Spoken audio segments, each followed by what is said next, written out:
Los objetivos son, hay que extirpar los componentes del parásito, la cutícula, la germinativa, y hay que tratar la reacción adventicial.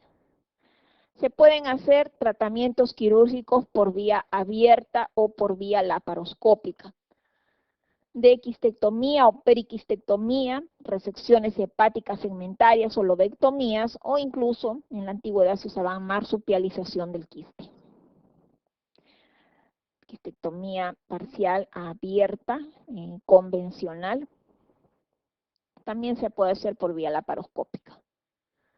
El carcinoma de estómago ocurre mayormente en el fondo, en el cardias, en el cuerpo, en el prepilórico y antral o en la unión cardioesofágica. Prepilórica y antral es la localización más frecuente del cáncer de estómago. Y si yo tengo un cáncer de estómago en la región prepilórica y antral, el tratamiento quirúrgico curativo será,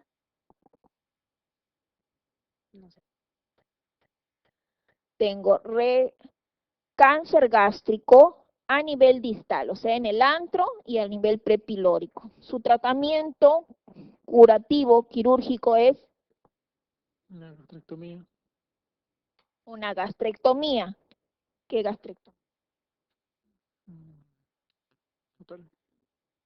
A ver, el concepto. Tenemos el estómago, ¿no? El estómago tiene su cardias, el fondo, el cuerpo, el antro y el píloro. Había dicho que el cáncer con mayor frecuencia está a nivel antropilórico y con menor frecuencia a nivel del fondo y el cuerpo alto.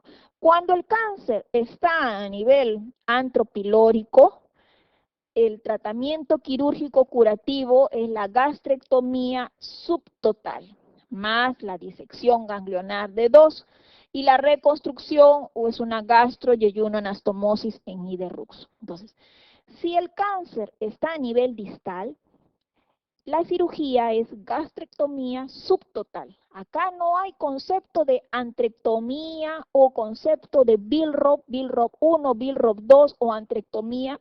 Esas son cirugías para enfermedad benigna, para úlcera péptica, para un tumor benigno, para un leiomioma gástrico o para un pólipo hiperplásico también puede ser. Es decir, el concepto de cirugía benigna de estómago, ahí usamos antrectomía, hacemos Billroth 1, Billroth 2. Pero cuando es cáncer, ahí el concepto cambia. Si es cáncer distal, antropíloro, gastrectomía subtotal. Y si el cáncer está a nivel del fondo o del cuerpo alto, ahí es gastrectomía total. Entonces, son dos las cirugías para tratamiento curativo de cáncer gástrico. Si está a nivel distal, gastrectomía subtotal. Si está a nivel proximal, es gastrectomía total. En ambos casos se va a hacer disección ganglionar de 2, que incluyen los ganglios del grupo 7 al 11. Del grupo 7 al grupo 11. Más, si es gastrectomía subtotal, me queda estómago. Entonces, si me queda estómago, hago una gastroyeyunoanastomosis en iderruxo. Si es gastrectomía total, ya no tengo estómago, entonces la anastomosis se hace con el esófago. Esófago, yeyunostomía en iderruxo.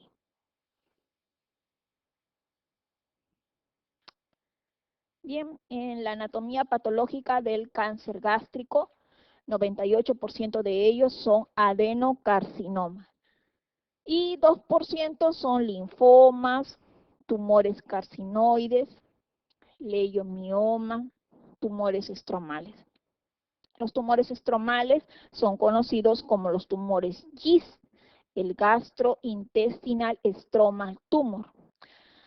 Comprometen la mucosa gástrica a más de 2 centímetros de la unión esófago-gástrica, porque si está a menos de 2 centímetros del cardias, entonces ese es cáncer de esófago. Son de dos tipos, el tipo intestinal, que es bien diferenciado, que semeja mucho a las células del estómago, es el más frecuente, se localiza a nivel distal, Y a la macroscopía, a la endoscopía digestiva alta, vamos a ver un aspecto de úlcera. O sea, ¿qué Borman, doctora?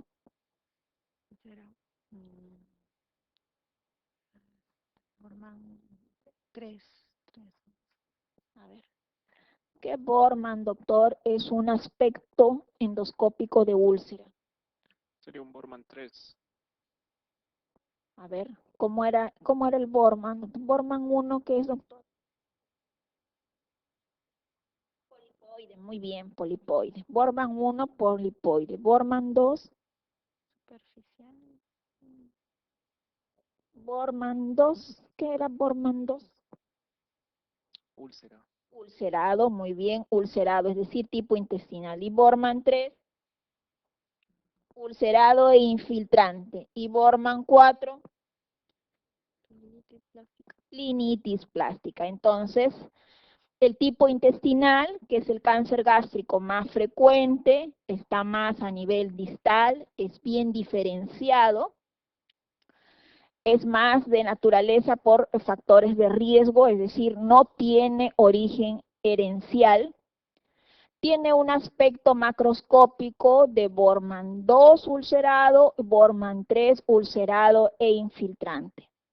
Mientras que el de tipo difuso, ese, tiene relación con la herencia, es más de origen hereditario.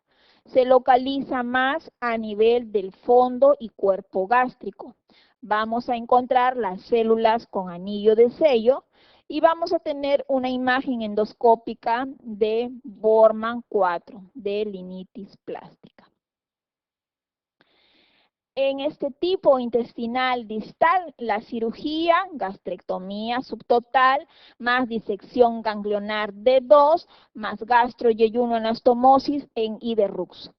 En el tipo difuso, que es más de origen herencial, gastrectomía total, más disección ganglionar D2, más esófago, yeyuno anastomosis en iderrux. En cáncer, nada que Billroth, nada que antrectomía. En cáncer es gastrectomía. Lo siguiente es causa de hilio adinámico o hilio paralítico. Bezoar, páncreas anular, la peritonitis, el vólvulo o la intususcepción. A ver, ¿cuál será, doctor? La C. Peritonitis, ¿te recuerdas? Páncreas anular. El páncreas anular, a ver, ¿cuál de las siguientes dice? Es causa de un hilio paralítico o hilio adinámico. Peritonitis. Peritonitis, ¿qué dice, doctor? Páncreas anular. El páncreas anular. En otras palabras, o dicho de otra manera, ¿cuál de las siguientes patologías no me da una obstrucción mecánica, sino me da una obstrucción funcional? La peritonitis, porque esta me da un cuadro de hilio funcional, un hilio paralítico, un hilio dinámico. Todo el resto me da un hilio mecánico o una obstrucción mecánica, el bezoar o fitobezoar, páncreas anular, el vólvulo, ya sea del sigmoides, del ciego o del transverso, y la intususcepción me dan cuadros de obstrucción, no paralítica, sino obstrucción mecánica. La peritonitis me genera una formación de tercer espacio, un proceso inflamatorio, un hilio adinámico. La causa más frecuente de obstrucción mecánica intestinal es, a ver, ¿cuál es? Adherencias. A ver, causa más frecuente de obstrucción intestinal mecánica. Adherencias. A ver. Adherencia. Adherencias. Bien, la obstrucción intestinal mecánica, la obstrucción mecánica más frecuente, como dicen sus compañeros, es las bridas y adherencias. y esas producen obstrucción intestinal. ¿Qué parte del intestino? Alto. Ah, en medio, intestino. Intestino medio, yeyuno, ilio. Se obstruye el intestino delgado, es obstrucción intestinal media, es la causa más frecuente de obstrucción intestinal.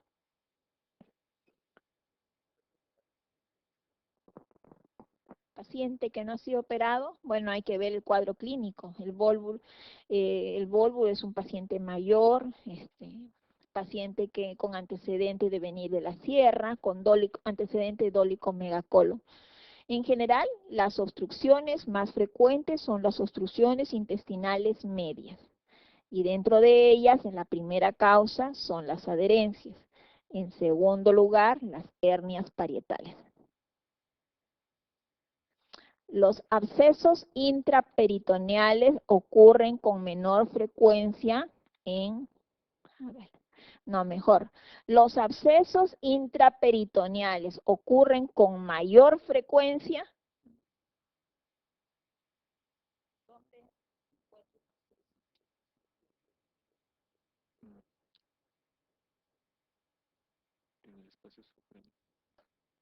En el espacio subfrénico. A ver, los abscesos intraperitoneales son abscesos postquirúrgicos, son abscesos posoperatorios, son colecciones abscedadas posoperatorias. Estos abscesos o colecciones posoperatorias ocurren con mayor frecuencia. ¿Dónde, doctor?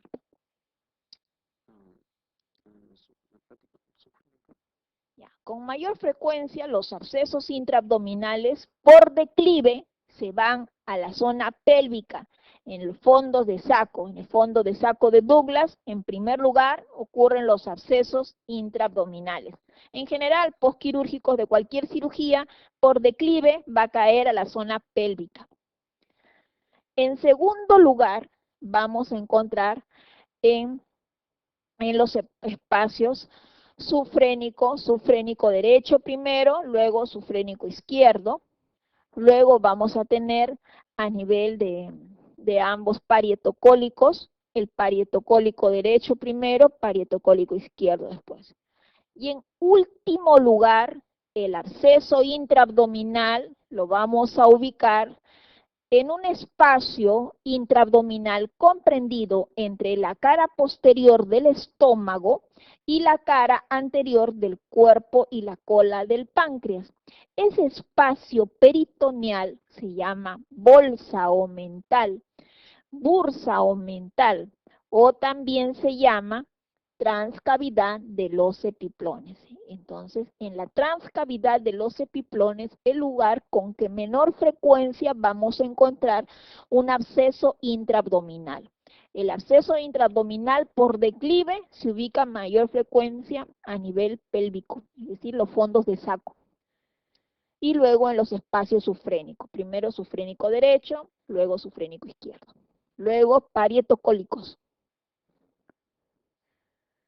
Entonces, podemos acceder a la transcavidad de los epiplones disecando el borde de la curvatura mayor del estómago. Entre la curvatura mayor del estómago y el colon transverso tenemos el epiplon mayor o epiplon gastrocólico.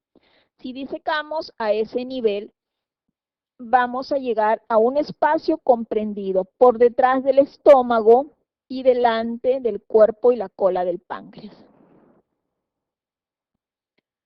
Entonces, disecando toda la curvatura mayor, llegamos al espacio entre la cara posterior del estómago y la cara anterior del cuerpo y la cola del páncreas.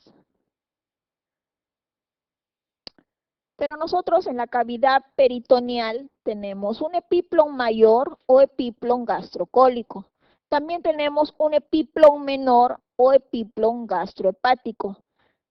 También podemos liberar a nivel del epiplon menor a través del hiato de Winslow y llegar a la transcavidad de los epiplones. Bien. Los signos radiográficos de un absceso sufrénico incluyen todo excepto Derrame pleural derecho, elevación y disminución de los movimientos del diafragma, nivel hidroaéreo por arriba del hígado, escoliosis a la izquierda, atelectasia en la base derecha. A ver, ¿cuál no está presente en el absceso subfrénico? Bueno, absceso subfrénico derecho. ¿Cuál no está presente? A ver. Sí. El nivel hidroaéreo por arriba del hígado. A ver. Tenemos un absceso subfrénico. ¿Cuál está presente? ¿Cuál de ellos no está presente en un absceso subfrénico derecho? El nivel hidroaéreo por arriba del hígado.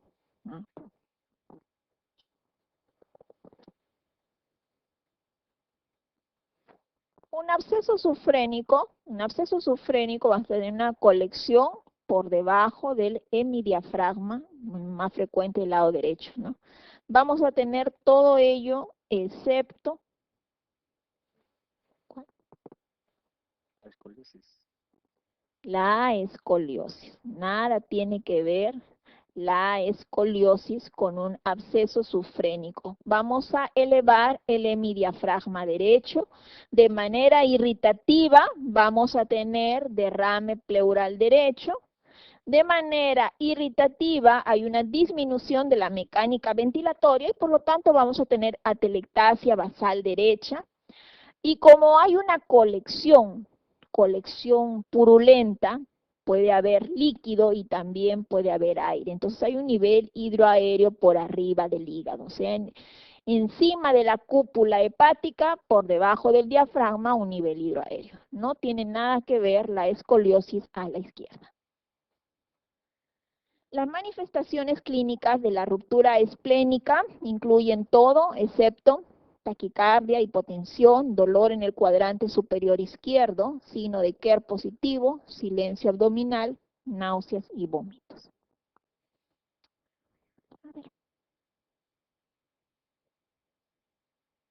A ver, cuando tenemos trauma esplénico, ¿cuál es la clínica primordial del trauma esplénico? La hipotensión. Hipotensión. Entonces vamos a tener signos de shock, hipotensión. Ya. Entonces va a haber taquicardia, hipotensión. ¿Qué más va a haber? Dolor, también va a haber dolor, dolor abdominal y dolor más específico en el cuadrante superior izquierdo. Y va a haber sangre en la cavidad abdominal, o sea, va a haber hemoperitoneo. Y como hay hemoperitoneo, de manera irritativa va a haber hilio adinámico y por lo tanto va a haber, ¿cuál no va a haber? Náuseas y vómitos. Náuseas y vómitos, no va a haber náuseas y vómitos, no va a haber. En el trauma esplénico no va a haber náuseas y vómitos. El signo de Kerr es dolor referido a los hombros, más al hombro izquierdo, cuando se palpa el hemiabdomen superior izquierdo. Entonces, el cuadrante superior izquierdo da dolor en el hombro izquierdo, eso es signo de trauma esplénico. En pacientes con carcinoma de esófago que son sometidos a esófago-gastrectomía, es importante realizar lobectomía inferior izquierda, lobectomía hepática izquierda, esofagostomía proximal, piloroplastia o colostomía. A ver, primero, ¿recuerdan cuando era el cáncer de esófago? El tratamiento quirúrgico estándar del cáncer de esófago era la esófago-gastrectomía de acuerdo a la técnica de Ivor-Lewis. Y la técnica de Ivor-Lewis incluye una toracotomía derecha más una laparotomía. Bueno, esas son las incisiones. Además, la esófago-gastrectomía para el cáncer de esófago debe incluir algo. ¿Qué será?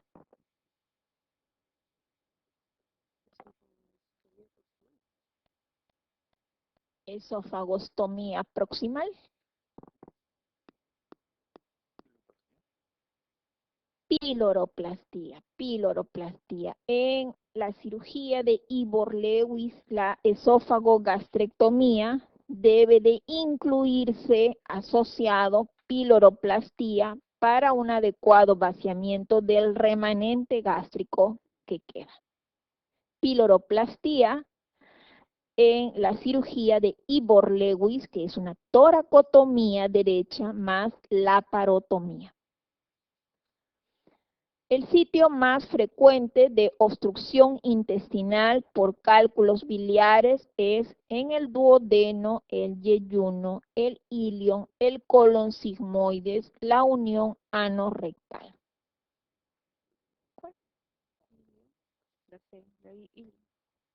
El ilio biliar ocurre a nivel del ilion distal cercano a la válvula ileocecal.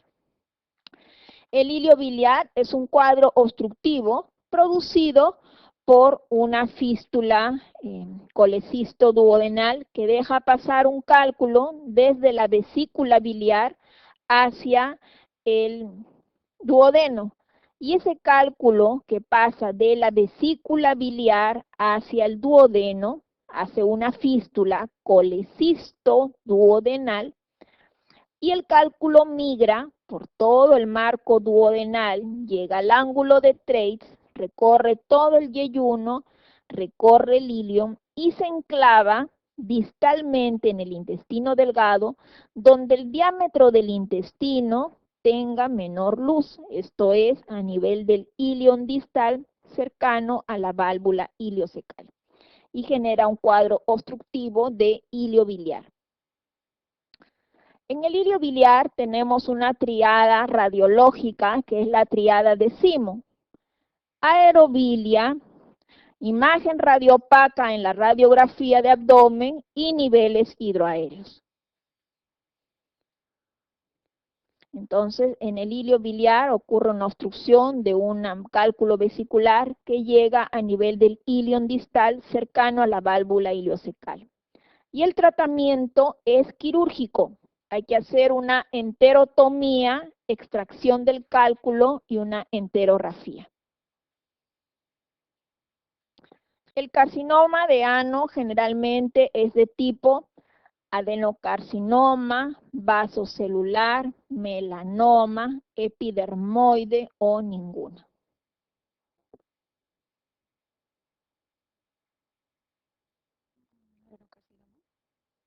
Adenocarcinoma, carcinoma de ano, ¿qué tipo cree? Ninguno. Ninguno. A ver. ¿Cuál será? Epidermoide. Epidermoide. A ver. ¿Qué tipo de tejido tenemos a nivel del ano? Epidermoide. Tejido epidermoide. Entonces, el cáncer de ano con mayor frecuencia es de tipo epidermoide. Cáncer de ano, el 85% de la histología, del tipo histológico del cáncer anal, es de tipo epidermoide. Y dentro del epidermoide, 80% de ellos de células escamosas y alrededor de 15% células basales, menos frecuente, mucoepidermoide. Entonces, cáncer de ano, la histopatología más frecuente es el carcinoma epidermoide. En segundo lugar tenemos adenocarcinoma, menos frecuente melanomas, linfomas, los GIS o en células pequeñas. ¿Cuál de los siguientes pólipos es considerado un pólipo premaligno? Un pólipo pedunculado, un papiloma velloso, el adenoma polipoide, un pólipo juvenil o un pseudopólipo. El adenoma polipoide. A ver, un pólipo considerado premaligno. Adenoma polipoide. El adenoma polipoide. A ver, ¿qué opinan? Sí. El adenoma polipoide es un pólipo considerado premaligno. También sí. Adenoma polipoide. Ahí. Entonces, por mayoría será la C. ¿Qué dice? Papiloma velloso. Papiloma velloso. A ver, dicho de otra manera, desde un punto de vista histológico, ¿cuál es el componente que le da malignidad a un pólipo? Entonces, el pólipo premaligno es el papiloma velloso. El componente maligno en un pólipo está dado por el porcentaje de histología vellosa. Los pólipos a nivel del colon pueden ser adenomatosos o también llamados neoplásicos, o no adenomatosos o no neoplásicos. Los pólipos adenomatosos pueden a su vez ser de componente tubular, de componente velloso o de componente túbulo velloso.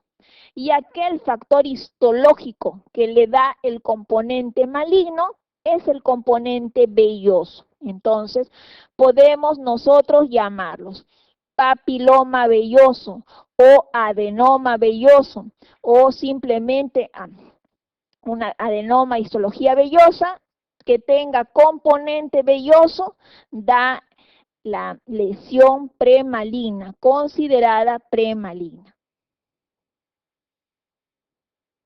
Sí. Ahora, dentro de los no neoplásicos tenemos los hiperplásicos que dije es más frecuente en el estómago. Tumor benigno más frecuente en estómago, un pólipo hiperplásico. Ese es benigno. Los amartomatosos, que son característicos de un síndrome. ¿Cuál es, doctora? De Peutz-Jeghers. El síndrome de Peutz-Jeghers, característica pólipos amartomatosos y pólipos inflamatorios. Entonces, los pólipos neoplásicos pueden ser tubulares, tubulovellosos y vellosos. Y los vellosos tienen mayor componente velloso y hasta 40% son malignos. Ahora, ¿todos los pólipos adenomatosos tienen componente de malignidad? No, su componente de malignidad va a estar en relación al porcentaje de histología vellosa. Los más malignos son los vellosos, a su vez son los menos frecuentes, 10% de los pólipos adenomatosos, mientras que los menos malignos son los tubulares y esos son los más frecuentes, 75% de los pólipos adenomatosos. Bien, ahí más de lo mismo, el componente velloso le da la malignidad. Con respecto a la hemorroides externa trombosada, lo siguiente es correcto, excepto se presenta como una hinchazón dolorosa súbita, aparece en la margen del ano como una masa sensible, tiende a ulcerarse y sangrar si no es tratada, generalmente remite espontáneamente en 24 horas, responden rápidamente a la descompresión. ¿Cuál?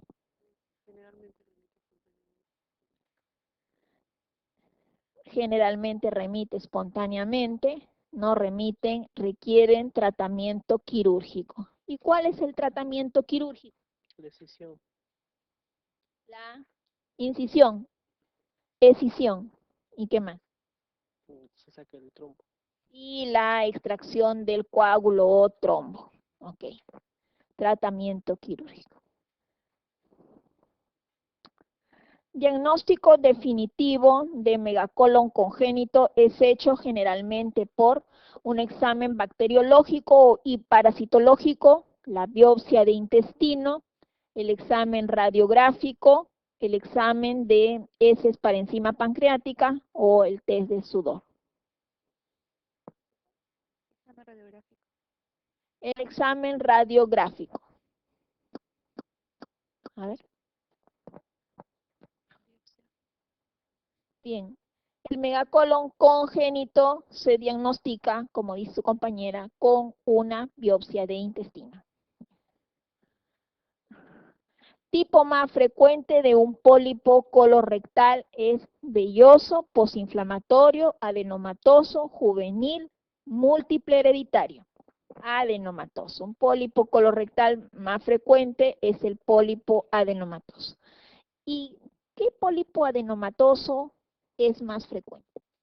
A ver, ¿qué pólipo adenomatoso es más frecuente? ¿Tubular? El tubular es más frecuente. Todo lo siguiente conlleva definitivamente a carcinoma colorectal, excepto la poliposis adenomatosa familiar, el síndrome de Gardner, el adenoma velloso, los pólipos adenomatosos o la colitis ulcerativa. La colitis ulcerativa, ok, como dice su compañero, es el pólipo adenomatoso. El que es maligno es el pólipo adenomatoso de componente velloso, también llamado adenoma velloso. Como dice, el pólipo tubular no me va a llevar a cáncer colorectal. Entonces, pólipo adenomatoso.